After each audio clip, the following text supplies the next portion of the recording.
Hey guys, and welcome back to Day to Day Christians.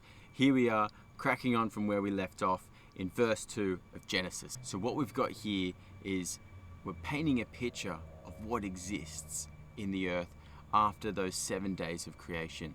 And what exists is the Garden of Eden. In the Garden of Eden, there are every kind of tree, but in particular, they point out the tree of life and the tree of knowledge. Two different trees.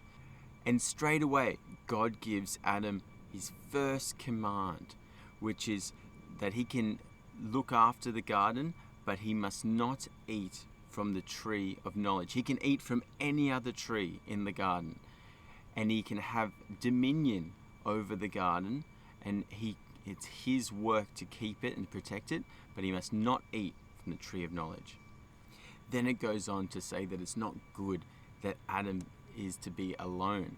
So God brings forth all the animals that has come into creation for Adam to name and to see if they can be a companion for Adam. And Adam goes about naming each animal, but none that are created are sufficient or good enough to be Adam's creation. So then God takes one of Adam's ribs and makes bone from his bone, flesh from his flesh. He makes women. He makes Eve. And when Adam sees Eve, that's exactly what he says. It's the first poem in the Bible. He says, "This at last is bone of my bones and flesh of my flesh.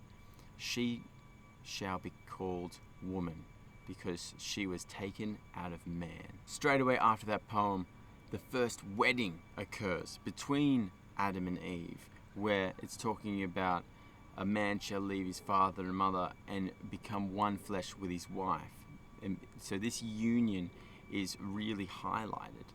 So then straight away we have the introduction of the serpent, Satan, the great deceiver, and he's talking to Eve, and he deceives Eve into eating from the tree of knowledge by saying that you will become like God, which is actually Satan's greatest goal. That's what he wants. But he deceives Eve by saying that God told you that you will die, but you will not die, that you actually will gain knowledge. Eve takes the apple, eats of it, and then gives it to Adam to eat as well.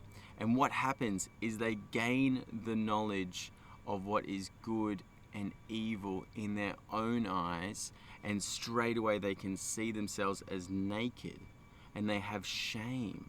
This is new. Before they were in the same position, but they didn't have the shame. They just had what was good from God. But now they could perceive with their own eyes through sin that they were naked and they felt ashamed. And God actually came down to them, and they hid from God because they were so ashamed, not only of what they'd done, but for being naked.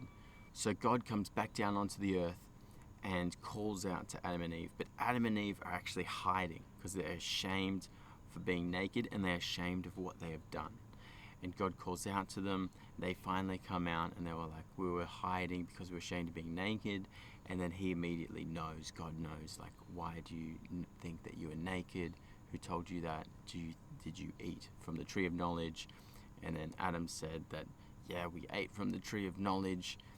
And then it goes in verses 14 down to 20. God talks to the serpent first, and then to Eve, and then to Adam, and finally banishes and drives out Adam and Eve from the garden because they have introduced sin into the world.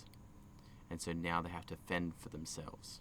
And you can read what God says in those verses. We won't go into it now because it's a little bit, but we'll talk more as to what just happened and what the introduction of sin means in this verse and in this chapter. God bless you. See you in the next video where we get straight back into it. How's this? Bye.